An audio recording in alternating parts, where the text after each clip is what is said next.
Assembly ఎన్నికల ఫలితాల్లో కాంగ్రెస్ కు మింగుడు పడని ఫలితాలు వచ్చాయి. దాదాపు అన్ని ఎగ్జిట్ పోల్స్ కాంగ్రెస్ దే విజయమని డంకా బజాయించాయి. ఒక్కటంటే ఒక్క సంస్థ కూడా బీజేపీ విజయం సాధిస్తుందని చెప్పలేదు. తీరా వాస్తవ ఫలితాలు చూస్తే బీజేపీ స్పష్టమైన మెజార్టీతో ముచ్చటగా మూడోసారి అధికారాన్ని ఒడిసిపట్టింది. కాంగ్రెస్ అగ్రనేత రాహుల్ గాంధీ హర్యానా ఎన్నికల ప్రచారంలో జాట్లు, జిలేబీ పదం ప్రధానంగా వినిపించింది. ఈ రెండింటిపై కాంగ్రెస్ భారీగా ఆశలు పెట్టుకున్న ఓట్లు మాత్రం కురిపించలేకపోయాయి.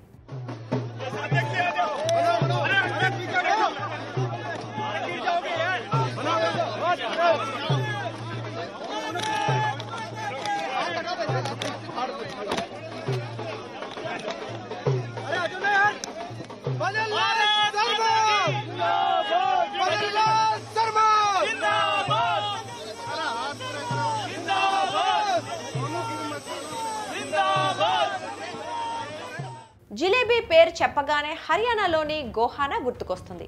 ఆ జిలేబీ గురించి ఎన్నికల ప్రచారంలో రాహుల్ గాంధీ ప్రస్తావించారు.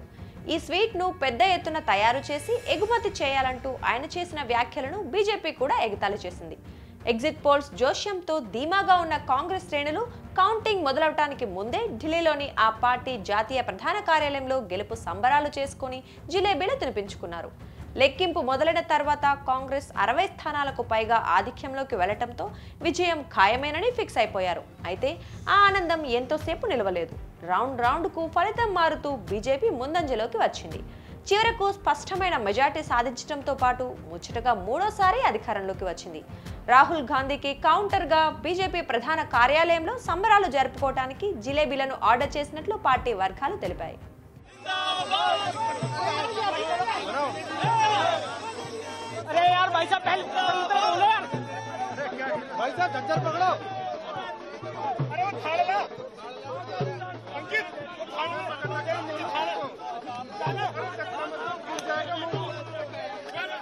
ఎన్నికల ప్రచార సమయంలో గోహానాలో జరిగిన ర్యాలీలో రాహుల్ గాంధీ ప్రసంగిస్తూ మధురామ్ గుప్తా వంటి వారు తాము తయారు చేసే జిలేబీలను దేశవ్యాప్తంగా విక్రయించి ఎగుమతి చేయాలని, దీనివల్ల మరిన్ని ఉపాధి అవకాశాలు లభిస్తాయని అన్నారు. దీనివల్ల కొన్ని వేల మందికి ఉపాధి కలుగుతుందని రాహుల్ గాంధీ చెప్పారు. నోట్ల రద్దు వల్ల మధురామ్ వంటి వారి వ్యాపారాలు నష్టపోయాయని పరోక్షంగా మోదీపై విమర్శలు చేశారు. అయితే ఈ వ్యాఖ్యలపై బీజేపీ స్పందిస్తూ జిలేబీ ఎలా తయారు చేసి విక్రయిస్తారో రాహుల్ గాంధీకి తెలియదని ఎద్దేవా చేసింది. ఇదిలా ఉండగా లోక్సభ ఎన్నికల సమయంలో ప్రధాని నరేంద్ర మోదీ ప్రసంగంలోనే గోహానా జిలేబీ ప్రస్తావన రావటం గమనార్హం. వారు అధికారంలోకి వస్తే 5 ఏళ్లలో 5గురు ప్రధానమంత్రులు ఉండాలనే ఫార్ములా పాటిస్తారని, ప్రధాని పదవి అంటే మధురామ్ జిలేబీ అనుకుంటున్నారా అని వ్యంగ్యాస్త్రాలు సంధించారు.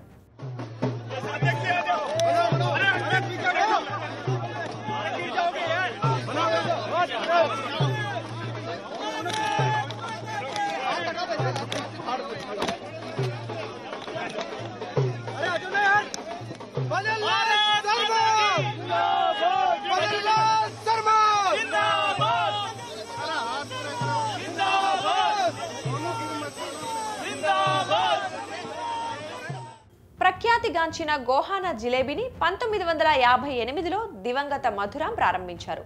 ఆ వ్యాపారాన్ని ప్రస్తుతం ఆయన మనవలు రామన్ గుప్తా, నీరజ్ గుప్తాలు కొనసాగిస్తున్నారు. స్వచ్ఛమైన దేశీ ఆవు నేతితో తయారు చేసే ఒక్కో జిలేబీ 250 గ్రాములు ఉంటుంది. కిలో 320 రూపాయల ధర ఉండే ఈ స్వీట్ వారం రోజుల వరకు నిల్వ ఉంటుంది.